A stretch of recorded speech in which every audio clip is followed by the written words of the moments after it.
नमस्कार।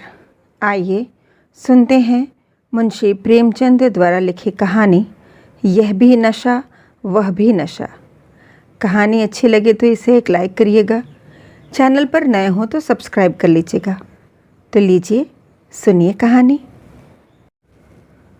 होली के दिन राय साहब पंडित घसीटे लाल की बाहरदरी में भंग छन रही थी कि सहसा मालूम हुआ जिलाधीश मिस्टर बुल आ रहे हैं।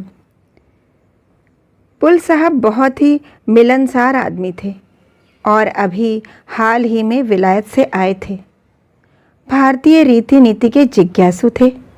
बहुधा मेले ठेलों में जाते थे। शायद इस विषय पर कोई बड़ी किताब लिख रहे थे। उनकी खबर पाते ही यहाँ बड़ी खलबली मच गई। सब के सब नंग धड़ंग मूसर चंद बने भंग छान रहे थे। कौन जानता था कि इस वक्त साहब आएंगे।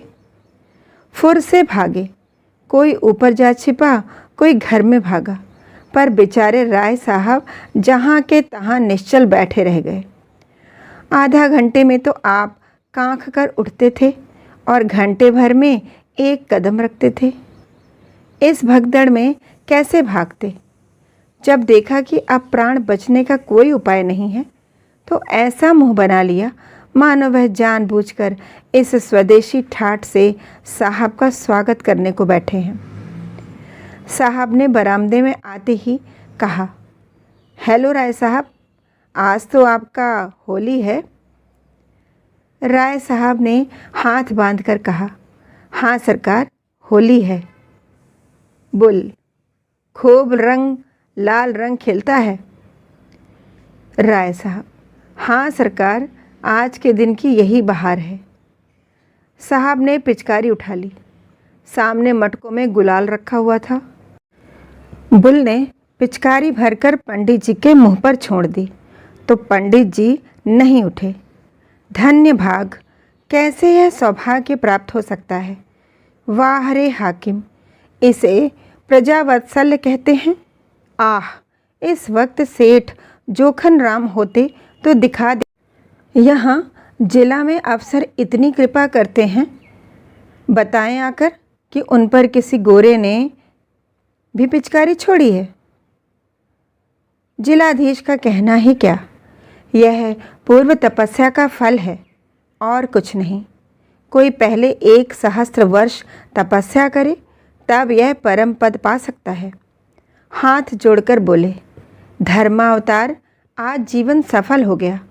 जब सरकार ने होली खेली है तो मुझे भी हुक्म मिले कि अपने हृदय की अभिलाषा पूरी कर लूँ। यह कहकर राय साहब ने गुलाल का एक टीका साहब के माथे पर लगा दिया। बुल, इस बड़े बर्तन में क्या रखा है राय साहब। राय, सरकार, यह भंग है, बहुत विधिपूर्वक बनाई गई है हुजूर। बुल, इसके पीने से क्या होगा। राय, हुजूर की आंखें खुल जाएंगी, बड़ी विलक्षण वस्तु है सरकार। बुल, हम भी पिएगा। राय साहब को जान पड़ा मानो स्वर्ग के द्वार खुल गए हैं और वह पुष्पक विमान पर बैठे हुए ऊपर उड़े चले जा रहे हैं।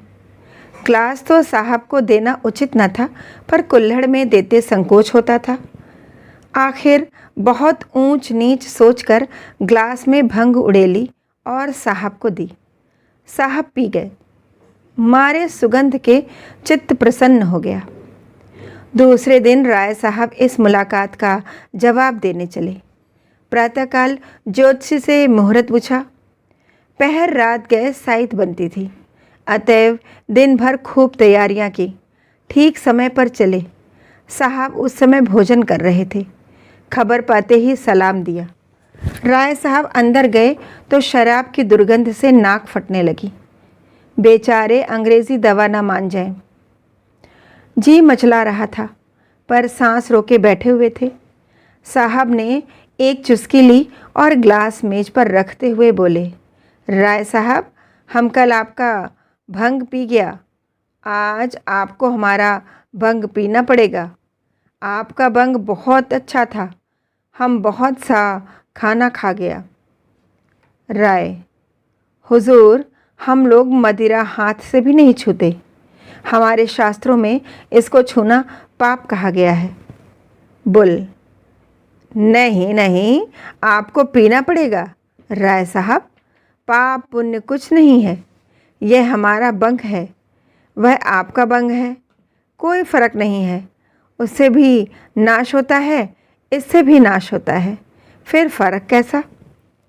राय, नहीं, धर्मावतार, मदिरा को हमारे यहाँ वर्जित किया गया है।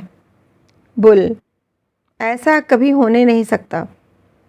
शास्त्र मना करेगा तो इसको भी मना करेगा, उसको भी मना करेगा, अफीम को भी मना करेगा। आप इसको पिए, डरे नहीं, बहुत अच्छा है।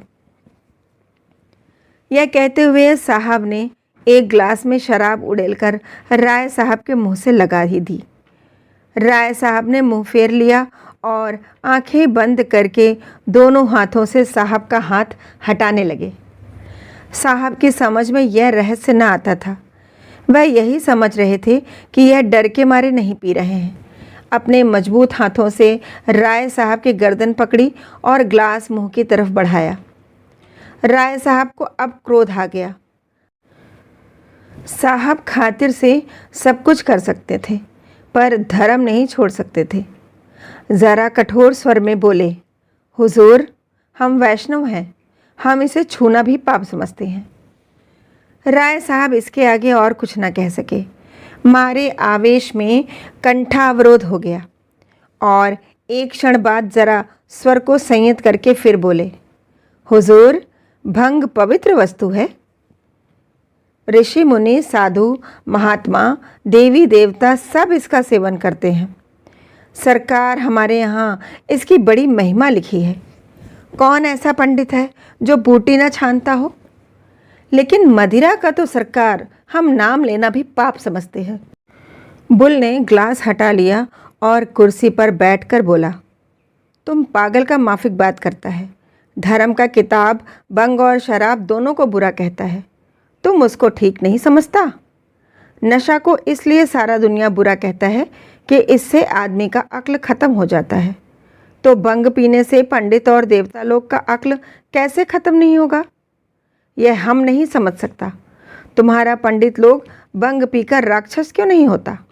हम समझता है कि तुम्हारा पंडित लोग बंग पीकर खत्म हो गया है, तभी तो वह कहता है यह अछूत है, यह नापाक है, रोटी नहीं खाएगा, मिठाई खाएगा। हम छू लें तो तुम पानी नहीं पिएगा। यह सब खत्म लोगों की बात। अच्छा, सलाम। राय साहब की जान में जान आई। गिरते पड़ते बरामदे में आए, गाड़ी पर बैठे और घर की राह ली। कहानी सुनने के लिए बहुत बहुत धन्यवाद।